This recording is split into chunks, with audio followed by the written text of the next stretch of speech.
There is a fundamental misunderstanding about what is actually happening in the global economy right now, and it centers around a specific date that is fast approaching 2026, which I believe marks the end of the digital coordination era and the beginning of the agentic era. Most people look at the stock market or the job reports and they think the world is stable, but they are looking at lagging indicators. Whereas I look at the leading indicators, specifically the trillion-dollar infrastructure build-out that is currently happening in the data centers of the world's largest companies.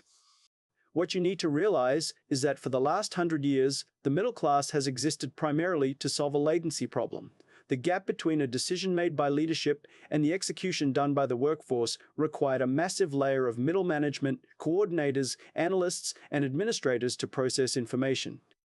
But by 2026, the cost of processing that information drops to effectively zero. And when the cost of a commodity drops to zero, the economic structure built around it collapses. We are currently manufacturing intelligence at a scale that defies the laws of Moore's law as we understood them. We are not just making chips faster, we are creating a new industrial revolution where reasoning is the factory output. If you're sitting in a job today where your primary value is taking data from one place, formatting it, and moving it to another place, you are walking on a bridge that is burning behind you. I say this not to scare you, but to give you the data point you are missing. The systems we are shipping today are not designed to be tools for you to use. They are designed to be agents that perform the loop of observation, reasoning, and action without you. The danger for the middle class in 2026 is not that they will be fired en masse in a single dramatic event, but that their utility will be eroded week by week until they realize they are competing with a software stack that costs pennies per hour and works while they sleep.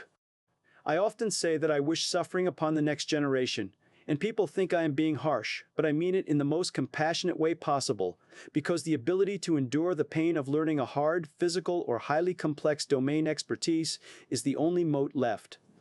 The easy, intellectual jobs, the ones that pay six figures for sending emails and attending Zoom calls, are the exact jobs that are being targeted for automation because they are high cost and low latency.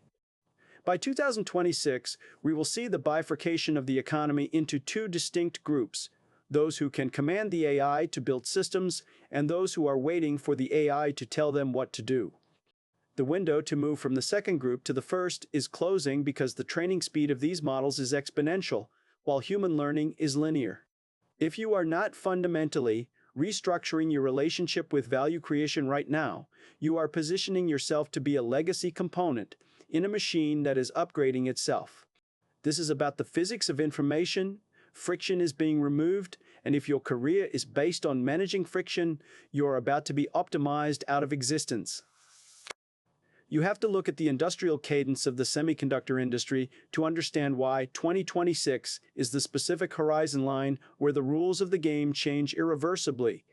Because we are not operating on human timelines anymore, we are operating on silicon timelines, and the physics of silicon suggests a massive compression of progress is about to occur.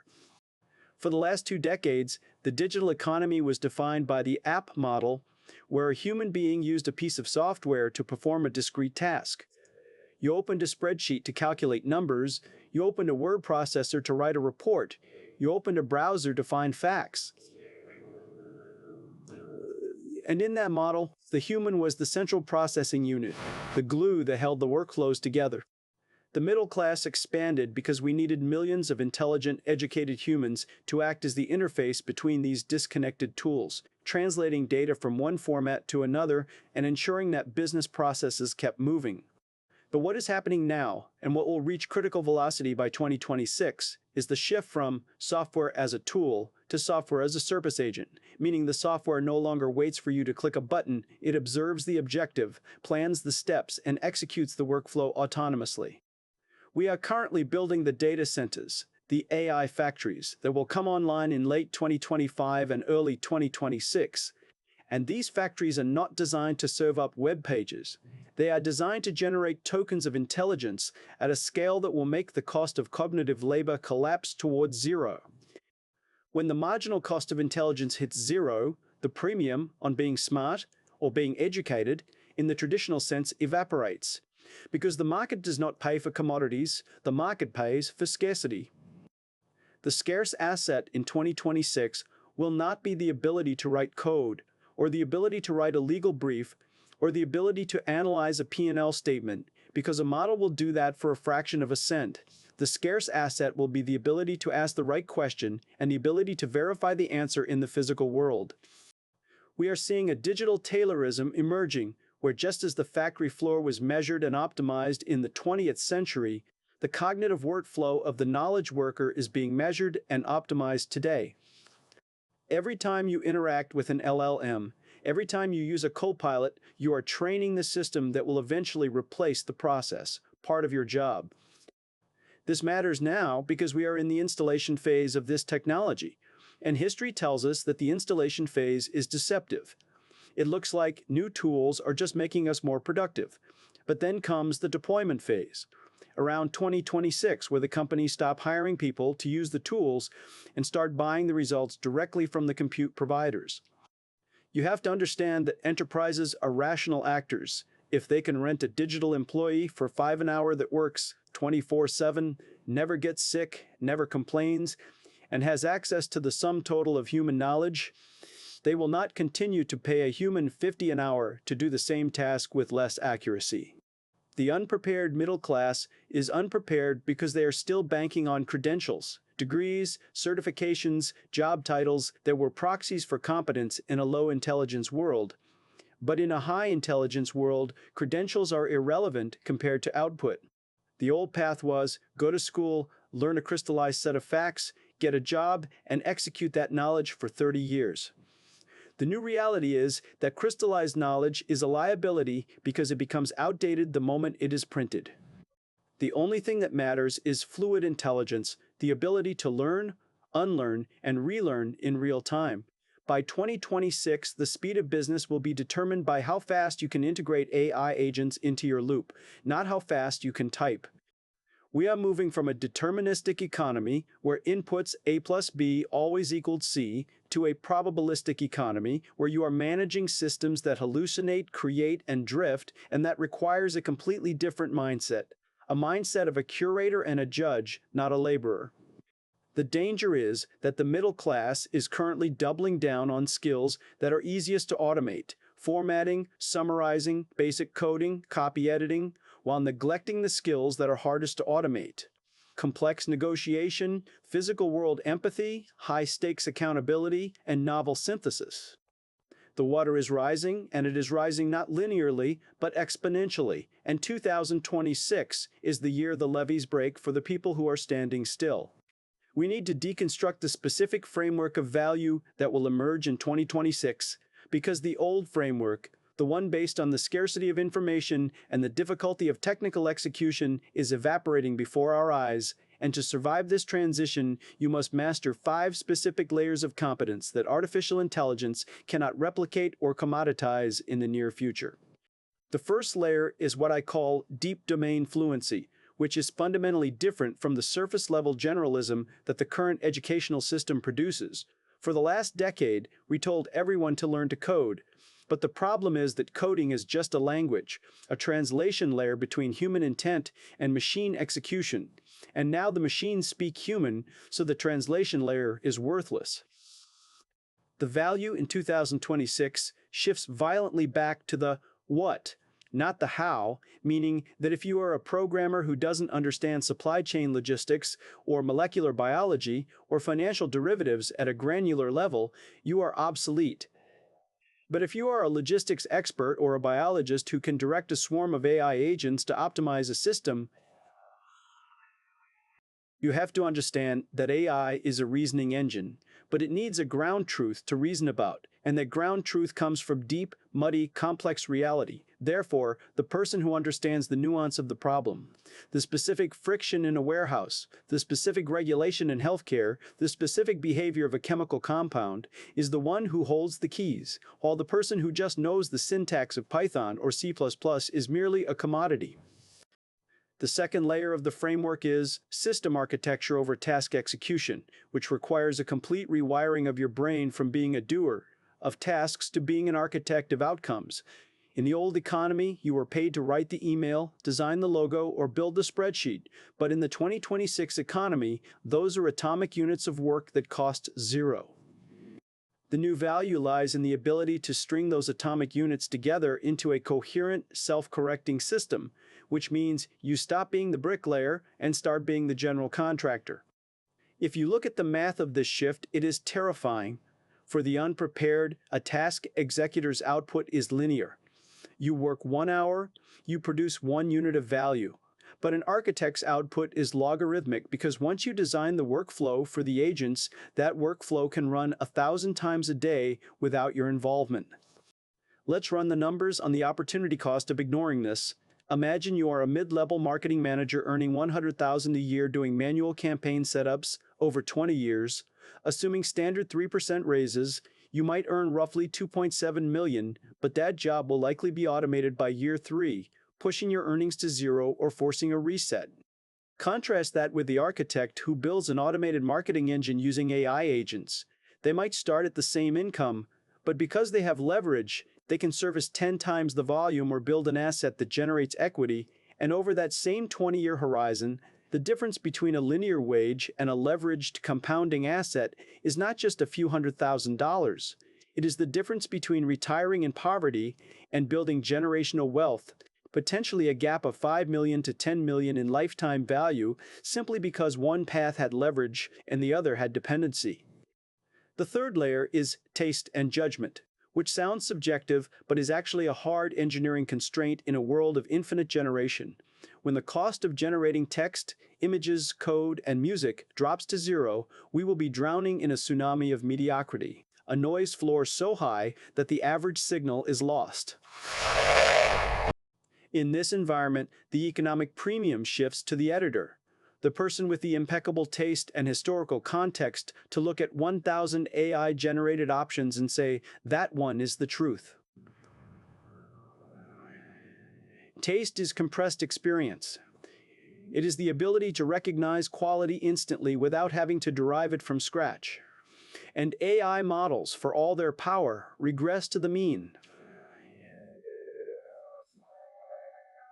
If you lack taste, if you cannot tell the difference between good and great, you will be replaced by the default settings of the model. The fourth layer is high-stakes accountability and human trust, because while we will trust AI to analyze our X-rays or route our traffic, we will not trust AI to take the blame when things go wrong. The role of the human shifts from being the computer to being the insurer of the outcome. In 2026, you will be paid not for the work you do, but for the risk you absorb. The CEO, the lead engineer, the surgeon. These roles survive not because they move their hands faster, but because they sign their name on the line that says, I take responsibility for this. This is why soft skills is a terrible term. They should be called survival skills, specifically the ability to look another human in the eye and convey certainty, empathy, and shared fate. Things that a token prediction engine cannot simulate because it has no skin in the game. The fifth and final layer is capital allocation of compute, which is the mindset shift from being a laborer to being a capital allocator. You must stop viewing your career as selling your time and start viewing it as deploying resources. In the future, compute will be the currency of the realm, and your job is to take a budget of compute access to models, cloud capacity, energy, and convert it into a solved problem.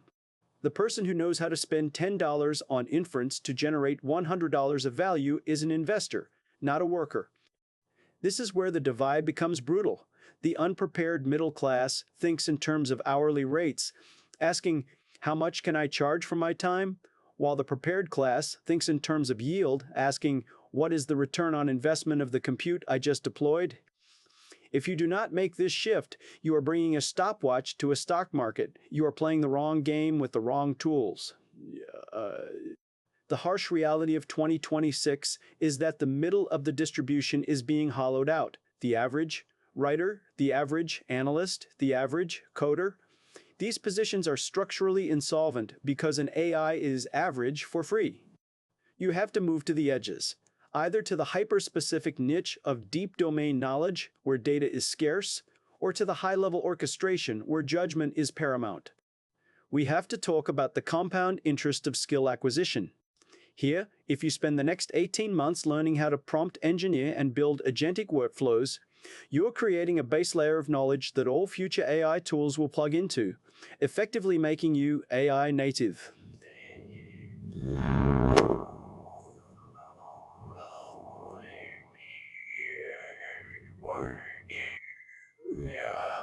If you wait until 2026 to start, you will be trying to learn a language that everyone else is already speaking fluently, and the gap will be too wide to close.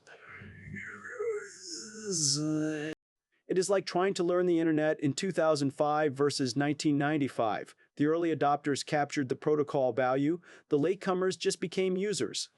The math of delay is punitive. Every month you continue to work in a legacy workflow, manually processing data, manually writing reports, is a month you are not training your neural pathways to work with the new intelligence, and that learning debt accumulates compound interest against you. By 2026, the person who has integrated AI into their loop will be operating at 100x the speed of the person who hasn't. And in a competitive market, a 100x productivity differential is not a competitive disadvantage. It is an extinction event.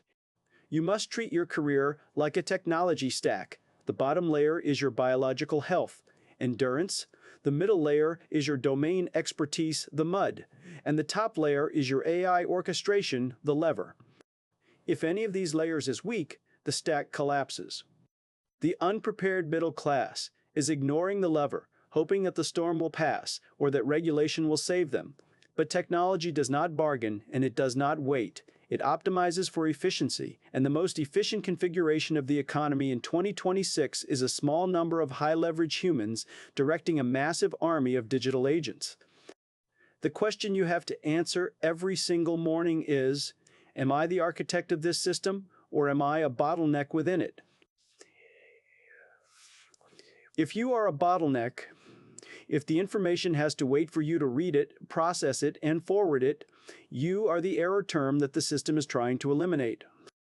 But if you are the architect, if you are the one defining the parameters, setting the goals, and judging the output, then you are the user that the system is designed to serve.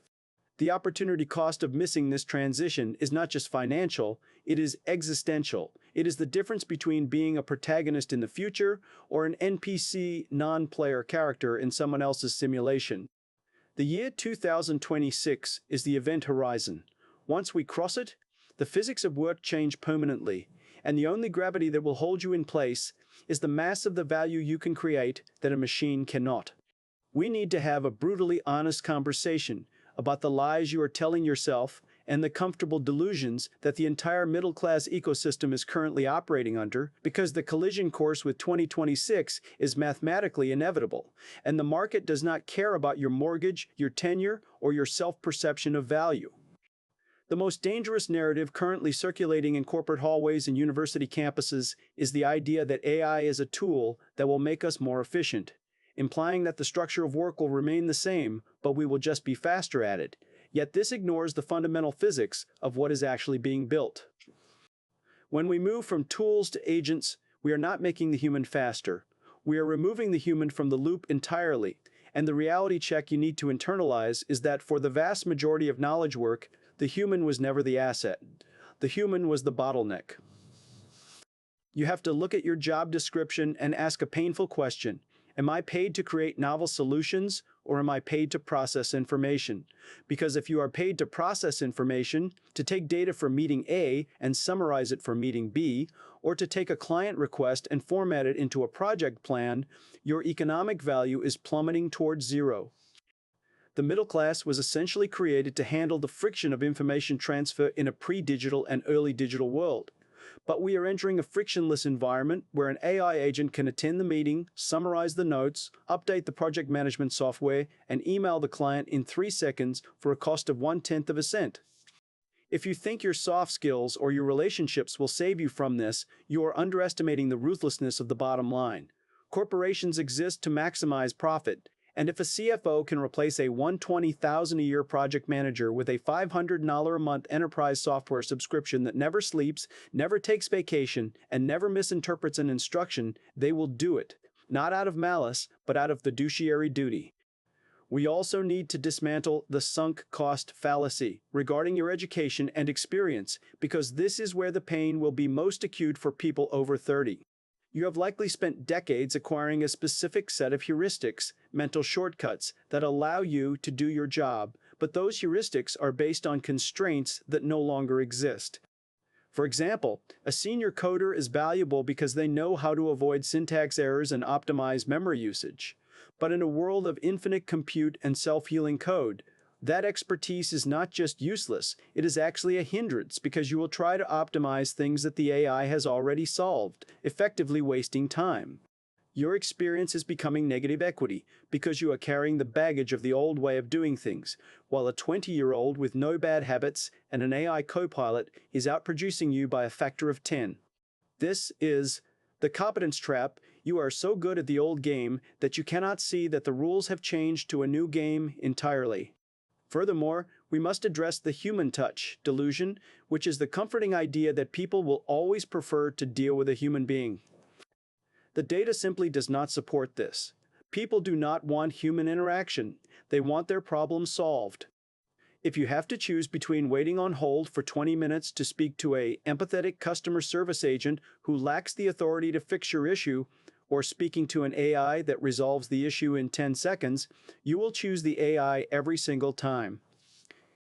The human touch is only a premium feature in luxury goods and high-stakes therapy, in the operational layer of the economy: finance, logistics, law, accounting, administration. The human touch is actually a bug because it introduces variability, bias, and error. You are banking your career on a preference that does not exist. The depth of this crisis in 2026 will also be exacerbated by the global arbitrage of intelligence. Previously, your competition was the person sitting in the cubicle next to you, or perhaps someone in a specific outsourcing hub. But now, your competition is a kid in a basement in Lagos, Manila, or Bucharest who has access to the same GPT-6 level models as you do, but is willing to work for 10% of your salary and has 10 times your hunger. The AI levels the playing field so aggressively that location and credentials stop being moats. If you are sitting in a high cost of living city, relying on your proximity to an office to justify your salary, you are in the blast zone. The office itself is a legacy technology for information coordination, and as coordination moves to the cloud, the real estate of your career, your physical presence, loses its premium. We also have to talk about the psychological safety net that you are waiting for. I hear people say, the government will regulate this, or we will have universal basic income, but relying on the government to save your career is a strategy for poverty. Regulation lags innovation by a decade. By the time they figure out how to tax robots or mandate human employment, the economy will have already reconfigured itself. And even if UBI arrives, it will be a floor for survival, not a ladder for success. It will keep you alive, but it will not keep you relevant. The unprepared middle class is currently in a state of toxic positivity, telling themselves that technology always creates more jobs than it destroys, citing the transition from agriculture to industry. While that was true over a 50-year period, it ignores the transitional generation. The horse that was replaced by the car did not get a job as a taxi driver. You are the transitional generation. There will be new jobs, yes, but they will require a level of cognitive load, adaptability, and technical synthesis that the average middle-class worker has not been trained for. The gap between unemployable and highly paid is widening, and the middle ground, the average job, is vanishing. This brings us to the most uncomfortable reality of all. The problem might be your identity. You have defined yourself by what you do. I am a writer, I am a lawyer, I am a designer. But when an algorithm can write, litigate, and design better than you, you suffer a narcissistic injury that leads to paralysis. I see people freezing up, refusing to use the tools that are replacing them. out of a sense of moral superiority or artistic integrity, but the market views this as obsolescence. You have to be willing to kill your own ego. You have to be willing to say, I am not a writer, I am a person who uses intelligence to communicate ideas. And if the best way to do that changes, you change with it. The refusal to adapt is not sticking to your principles, it is economic suicide. The year 2026 will be the year of the great filter, where the workforce splits into two species: those who treat AI as a partner to extend their mind, and those who treat AI as a rival to be feared. If you are in the latter category, you are fighting a war against electricity. You cannot win. You must understand that the middle class is a historical anomaly created by a specific set of economic conditions: mass education, industrialization, and corporate hierarchy, and those conditions are ending. The future is neo-feudal in its structure, unless you force your way into the aristocracy of leverage. You can no longer coast. The days of rest and vest, of hiding in a large team, of doing the bare minimum to not get fired, are over because the transparency of AI-driven analytics will expose exactly who is generating value and who is extracting it.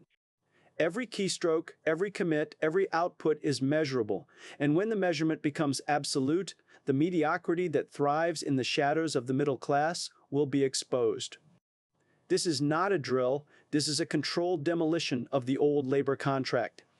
The only way to survive the demolition is to be the one operating the wrecking ball, not the one inside the building. You need to develop a wartime mentality regarding your skills right now. If you are spending your weekends watching Netflix instead of learning how to build agentic workflows, you are betraying your future self. The comfort you feel today is bought with the misery you will experience in 2026. The price of relevance has gone up, and the currency is no longer just hard work. The currency is adaptive velocity. If you cannot change your mind, your skills, and your workflow every 6 months, you are too slow for the era we are entering. This reality check is meant to hurt, because only pain moves people to action before it is too late. The storm is not coming. The storm is here. It is just unevenly distributed, and by 2026, it will be everywhere. The conclusion I want to leave you with is not a prediction of doom, but an invitation to the most significant upgrade in human potential we have ever seen, provided you are willing to let go of the identity that the 20th century assigned to you. We are standing at the threshold of a new epoch, where the fundamental definition of value is inverting. For the last 50 years, we lived in a world where knowing the answer was the highest form of currency, where we rewarded people for rote memorization, for compliance, and for the ability to recall facts.